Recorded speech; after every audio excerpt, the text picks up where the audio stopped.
오늘 어머니 날을 맞이해서 어머니에 대해서 좀 같이 말씀을 나누려고 합니다. 먼저 이 땅의 모든 어머님들 오늘 귀하고 복되고 기쁜 날이 되시고 또 하나님 은혜가 충만하시길 원합니다. 여러분, 어머니는 어떤 분이십니까? 어머니는 하나님께서 진정한 사랑을 우리에게 가르쳐 주시기 위해서 이 땅에 보내신 세상에 가장 귀한 존재입니다. 오늘날 세상에 사랑에 대한 이야기가 많이 있습니다. 하지만 진정한 사랑을 찾아본다는 것은 그렇게 쉽지 않습니다. 말로는 진심으로 사랑한다고 하는데 사실 그 내면을 보면 지극히 이기적이고 자기중심적인 사랑인 경우가 많습니다. 그렇기 때문에 많은 사람들이 사랑 때문에 실망하고 상처를 입고 또 거짓 사랑에 속아서 사랑이 어디에 있느냐고, 이 세상에 사랑이 어디 있냐고 이렇게 부정하면서 살아가는 예들도 많이 있습니다.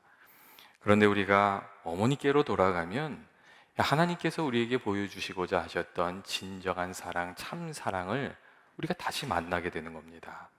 물론 인간 어머니의 사랑이 완전하지는 않지요. 부족함이 또 있지요. 하지만 그럼에도 불구하고 하나님의 사랑을 가장 많이 닮은 사랑을 찾는다면 어머니의 사랑이라고 이렇게 이야기할 수가 있습니다. 그래서 유대인의 그 격언 중에는 하나님께서 이 하나님의 사랑을 우리에게 주시기 위해서 어머니를 보내셨다는 그런 이야기도 있습니다. 그렇다면 하나님께서 어머니를 통해서 우리에게 전해주고자 하셨던, 보여주고자 하셨던 그 사랑은 무엇입니까? 어떤 것입니까? 그것은 첫째로 헌신적이고 희생적인 사랑을 말합니다. 자신을 아끼지 않고 내어주는 헌신적인 사랑, 그것이 하나님께서 어머니들을 통해서 우리에게 보여주고자 하셨던 하나님의 사랑입니다. 여러분, 그런 얘기들이 있잖아요. 여자분들이 이 자녀를 낳기 전에는 자기 자신을 위해서 산대요. 그러니까 자기 자신을 꾸미고 자기 자신을 기쁘게 하고 그렇게 자기 자신을 위해서 산다는 거예요. 그런데 일단 자녀를 낳고 나면 그때부터는 자기 자신을 위해서 사는 것이 아니라 자녀를 위해서 살아간다고 그렇게 이야기를 합니다. 그런데 실제로 어머니들이 그렇게 사시지 않습니까? 어머니들이 자녀들을 위해서 스스로를 희생하면서 헌신하면서 그 한평생을 살아갑니다. 이게 언제까지 그런 겁니까? 자녀들이 대학을 가면 그것이 끝나는 겁니까? 아니면 자녀들이 직장을 가면 끝나는 겁니까? 아니면 시집장가를 가면 끝나는 겁니까? 어린이 되어서 그냥 스스로 뭐든지 할 수 있는 나이가 되면 그것이 끝나는 겁니까? 여러분, 그렇지 않습니다. 어머니의 마음은 늘 자녀들을 향해서 이렇게 늘 열려 있고 또 자녀들을 위해서 희생하려는 그 마음이 끊이지를 않습니다. 예전에 어느 권사님이 돌아가신 이후에 그 주변에 있던 분들이 이런 얘기를 한번 하시더라고요. 그 권사님들이 이제 돌아가신 분이 친구들이 모이시면 그런 얘기를 가끔 하셨대요. 딸년들은 다 도적년들이야. 오기만 하면 뭘 집어가. 그런 얘기를 하셨대요. 근데 그 얘기를 하면서 근데 사실은 따님들이 그 권사님 집에 가면 그 따님들이 사실은 이렇게 방문하면 그 권사님이 그렇게 뭘 주섬주섬 자꾸 꺼내 놓으셨대요. 야, 이번에 참기름을 다시 짰다. 김치를 다시 했다. 뭐가 많다. 아이고, 이게 너무 많다. 네가 꼭 가져가야 되겠다. 그렇게 얘기를 하시고 또 온다는 얘기를 들으시면 며칠 전부터 수고해서 이렇게 준비를 해놓고 기다리신다는 거예요. 말은 그렇게 엄하게 하셨지만 사실은 딸들에게 뭐라도 더 하나 주고 싶은 마음으로 평생을 그 권사님이 사셨다는 거였거든요. 여러분, 그런데 어머니의 마음이 꼭 그렇지가 않습니까? 겉으로는 투박해 보여도 자녀들에게 무엇이든지 계속 주고 싶은 마음, 그게 사실 어머니의 마음이고 어머니의 사랑입니다. 반면에 세상은 여러분 어떻지요? 세상은 이렇게 겉으로 보면 그럴듯해 보이죠. 하지만 그 속은 지극히 이기적이고 자기중심적인 경우가 진짜 너무 많습니다. 이 세상의 사랑은 자기 욕망에서부터 출발해서 자기 만족을 목적으로 삼고 또 이 사랑한다는 말로 다른 사람을 구속하는 경우가 참 많습니다. 그리고 자기 뜻대로 되지 않으면 어떻게 하게 되나요? 증오와 원망으로 끝나는 경우도 많습니다. 이 인간 내면에 뿌리 깊은 죄가 있어서 그렇습니다. 예전에 오스카 와일드가 이 살로메라는 소설을 썼는데 그 이야기가 참 아주 의미가 있습니다. 여러분, 살로메가 누구지요? 살로메는 헤롯 왕의 왕후 그 헤로디아의 딸입니다. 이 헤로디아는 원래 헤롯의 이복 동생이었던 빌립하고 결혼을 했어요. 그런데 이 빌립의 그 형인 그 헤롯 안티파스를 보니까 훨씬 더 힘이 있고 멋있게 보이는 거예요. 그래서 이 남편을 버리고 헤롯 안티파스하고 결혼했던 사람이었어요. 근데 그 어머니가 그렇게 하는 것을 보고 이 살로메가 그런 생각을 했다는 거예요. 나는 우리 어머니보다 더 힘있고 멋있는 사람하고 결혼할 거라고 그렇게 결정을 했다는 거예요. 그래서 이 온 유대에서 이 사람을 찾는데 왕인 헤롯 이 안티파스보다 괜찮아 보이는 능력 있는 보이는 사람이 없는 거예요. 그런데 그때에 갑자기 세례 요한이 나타나는 거예요. 그리고 세례 요한에게 굉장히 매력을 느낍니다. 세례 요한이 막 설교를 하니까 사람들이 막 구름대처럼 몰려들고, 그리고 그 설교의 은혜를 받아서 그 세례 요한 앞에 엎드려서 회개하고 또 세례를 받고 이런 모습을 보면서 세례 요한에게 완전히 빠져버린 거예요. 그래서 세례 요한에게 이제 계속 사랑을 고백하는 거죠. 그래서 세례 요한이 그것을 받아주겠어요? 눈도 깜짝 안 하는 거죠. 그러니까 나중에 이 살로메가 아주 무서운 생각을 합니다. 내가 가질 수 없다면 아무도 가지지 못하게 하겠다.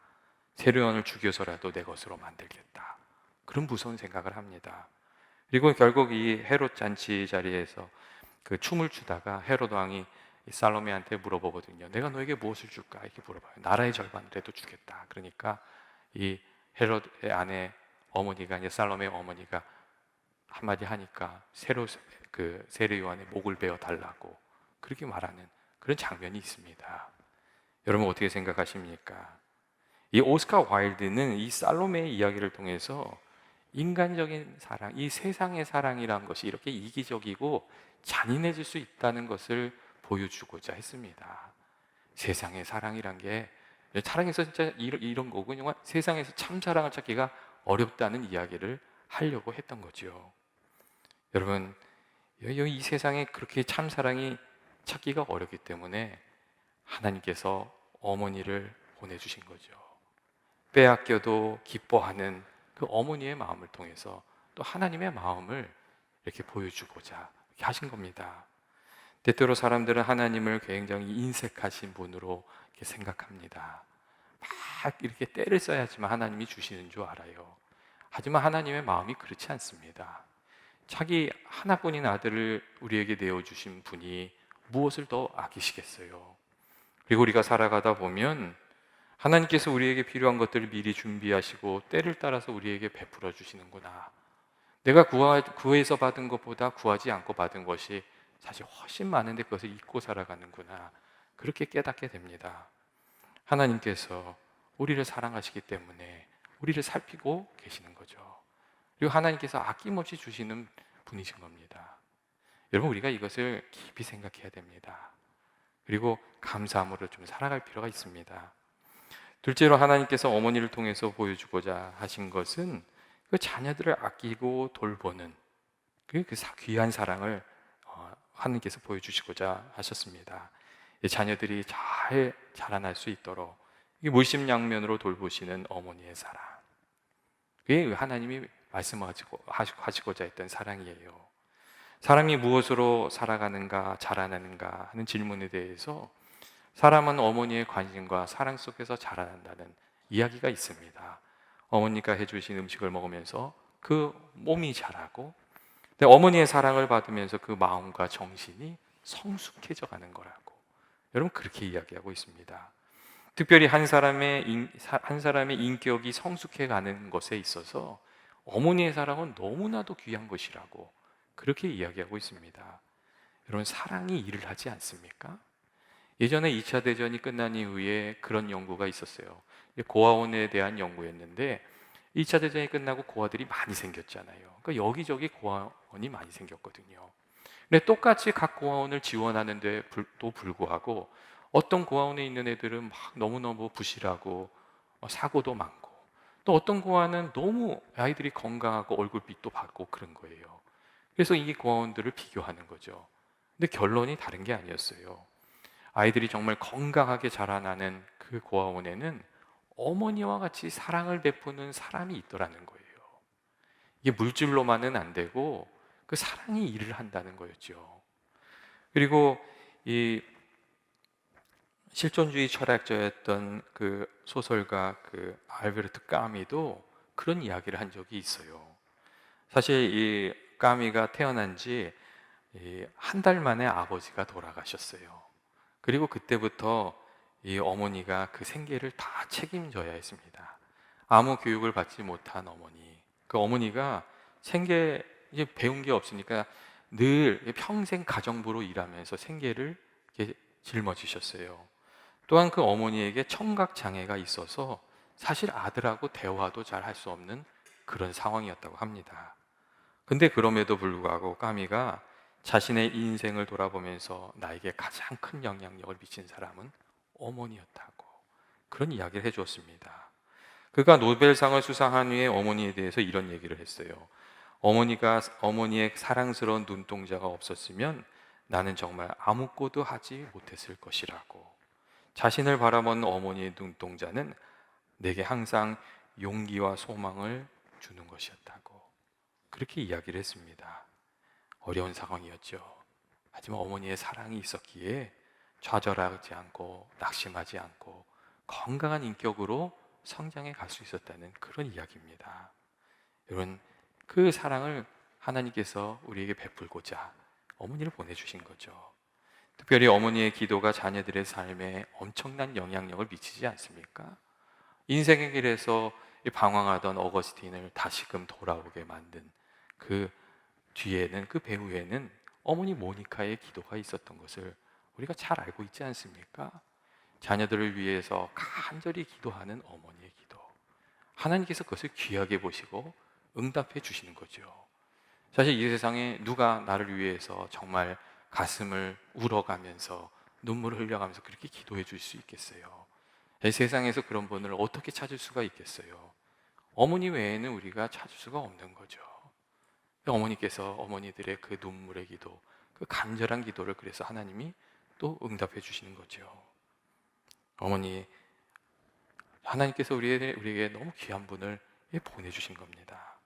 그리고 우리가 성경을 보면 이 어머니의 사랑이 하나님으로부터 온 것인 것을 우리가 또 알 수 있습니다.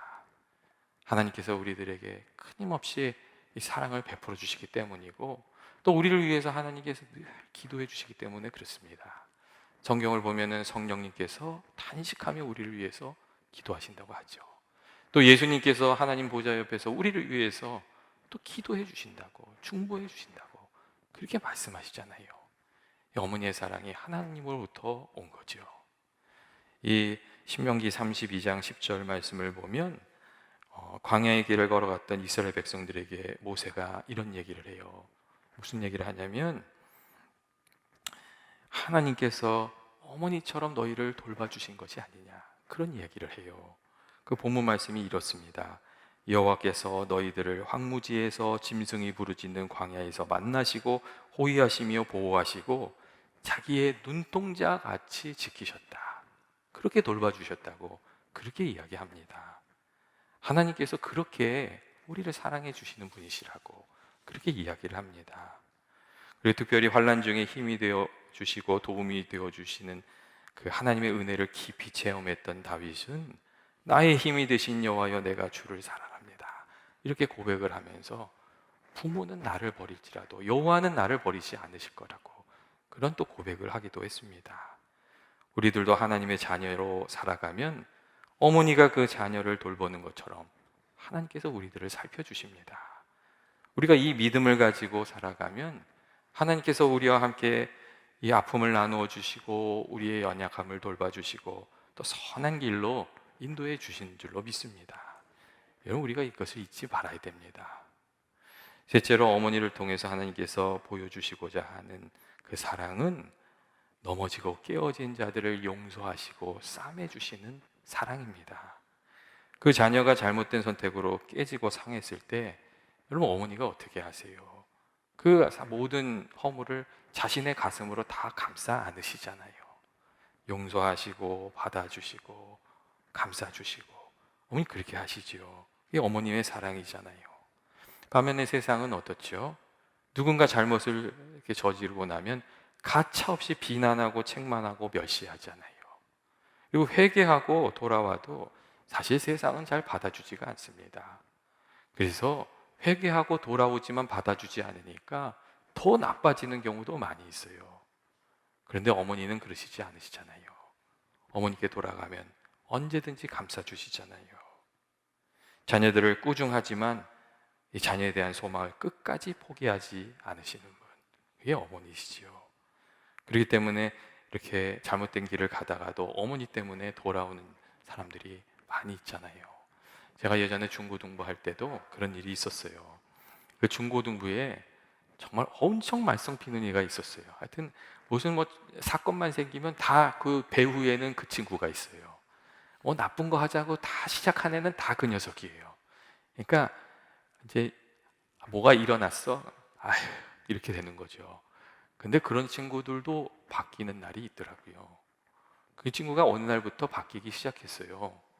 근데 그 이유가 단 게 아니었어요. 또 사고 치고 어디 잡혀갔는데 어머니가 그 앞에서 엄청 눈물을 흘리신 거예요. 그날은 화도 내지 않고 그냥 그 아들 앞에서 그냥 눈물을 펑펑 쏟으셨답니다. 근데 그때 깨달음이 온 거예요. 그래서 그 친구가 이렇게 하나씩 하나씩 바뀌는 것을 제가 본 적이 있습니다. 여러분, 어머니의 사랑이 그 아들을 살리는 거죠.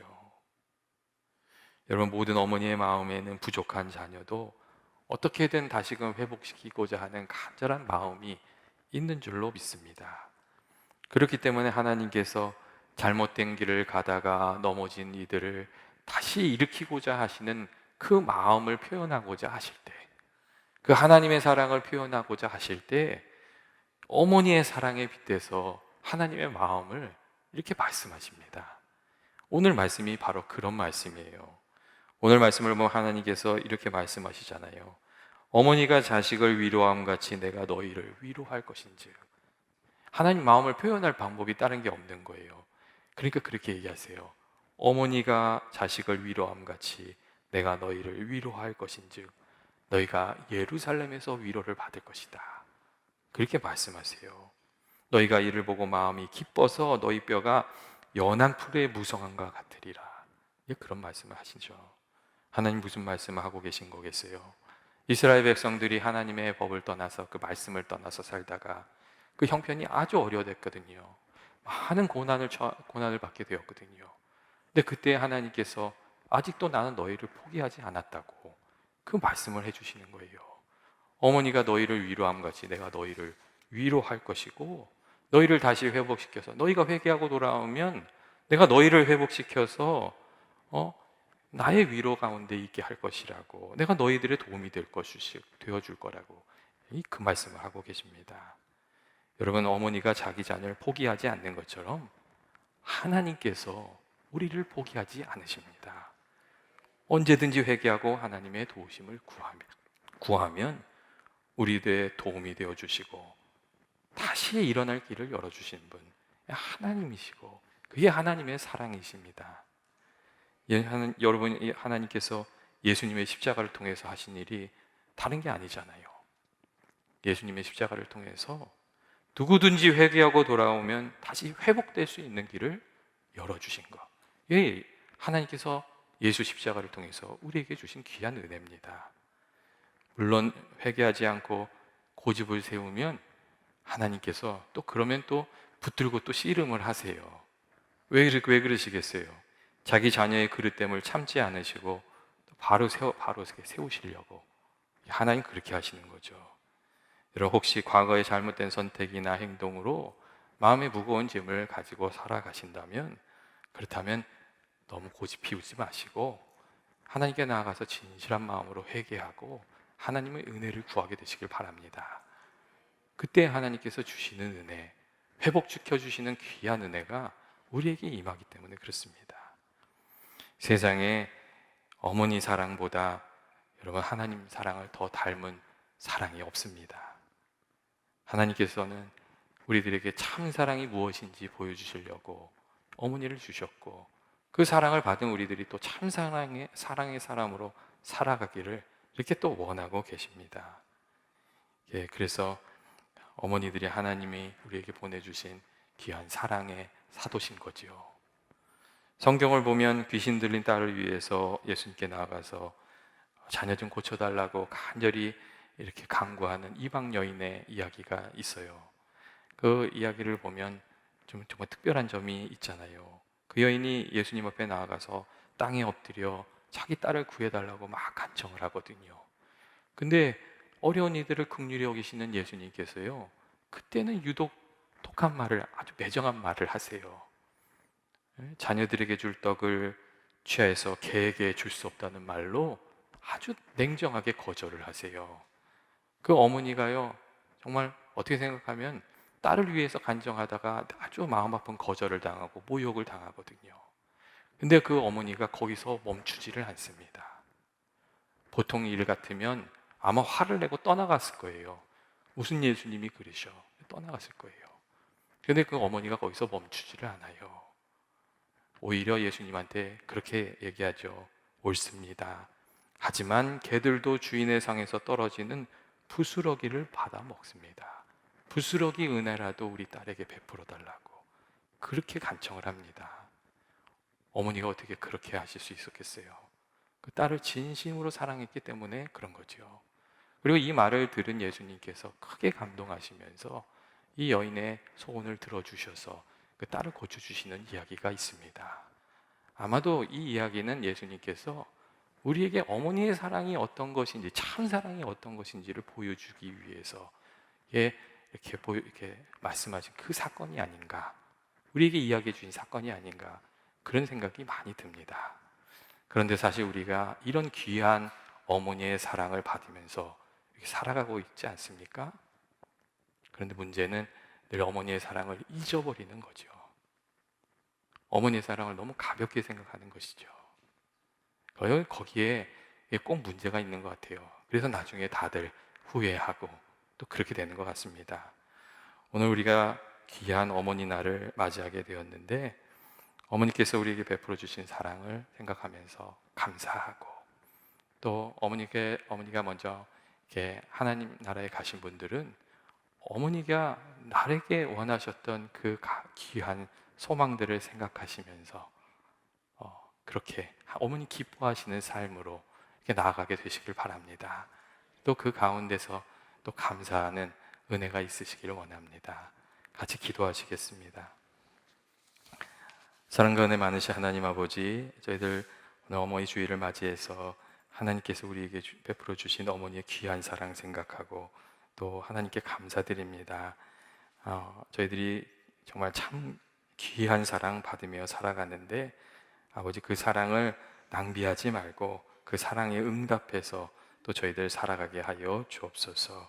그리고 이 땅의 모든 어머니들을 아버지 위로하여 주시고 힘을 주시고, 또 주께서 은혜 베풀어 주셔서 주께서 주신 그 귀한 어머니의 길 끝까지 잘 걸어가실 수 있도록 은혜 허락하여 주옵소서. 예수님의 이름으로 기도합니다. 아멘.